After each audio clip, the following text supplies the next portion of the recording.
Alam mo ba na mas lalong pinalalakas ng Philippine Navy ang depensa ngayon sa Mindanao matapos dumating ang tatlong mga makabagong barko nitong buwan lamang sa Makabalan Wharf. Ito ang BRP Miguel Malvar, BRP Tomas Campo at BRP Albert Mahini. Hindi lang basta dagdag barko ang hatid ng mga ito. Malaking game changer din sila sa seguridad ng bansa. So ang katanungan dito ay gaano nga ba kalalakas ang mga barkong nakalatag na ngayon sa Mindanao? Unahin natin ang BRP Miguel Malvar. Isa itong guided missile frigate na may kakayahang magsagawa ng iba't ibang klase ng operasyon, mula pagpapatrol hanggang sa mga combat missions. Ang lakas nito ay nakasalalay sa advanced radar at surveillance system na mabilis makadetect ng mga banta, pati na rin sa long-range missile capabilities na kayang umatake mula sa dagat o himpapawid. Sa madaling salita, ito ay parang isang floating fortress na handang ipagtanggol ang bansa laban sa mga malalaking banta. Samantalang ang BRP Tomas Campo naman ay kabilang sa Acero class, fast attack interdiction crafts. Bagamat mas maliit ito kaysa sa frigate, mabilis, maliksi at sobrang deadly ang armas nito.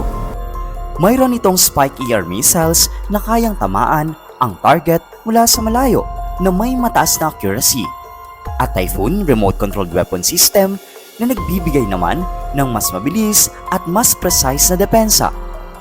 Ang papel nito ay maging mabilis na responder sa mga banta sa baybayin, parang sprinter na may dalang high-tech weapons.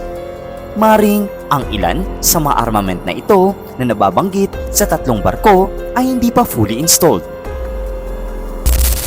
At kapatid naman ito ang BRP Albert Mahini na isang uri din ng Acero class vessel. At tulad ng Tomas Campo, mabilis, armado ng Spike ER missiles at may Typhoon weapon systems din. Ngunit ang espesyal dito ay ang katotohanang ito ay locally built sa Philippine Navy Shipyard sa Cavite.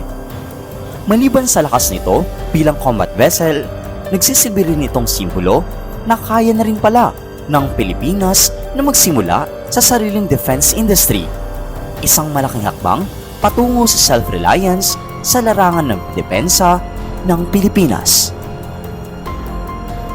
Sa ilalim ng Eastern Mindanao Command, ang tatlong barkong ito ay magbibigay ng dagdag proteksyon laban sa insurgency, piracy, maritime crime, at maging sa mga panlabas na banta.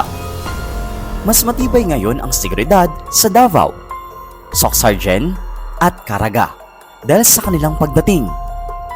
Sa huli, hindi lang tatlong barko ang dinagdag sa Philippine Navy, kundi tatlong matitibay na haligi ng mas modernong depensa para sa Eastern Mindanao at para na din sa buong bansa.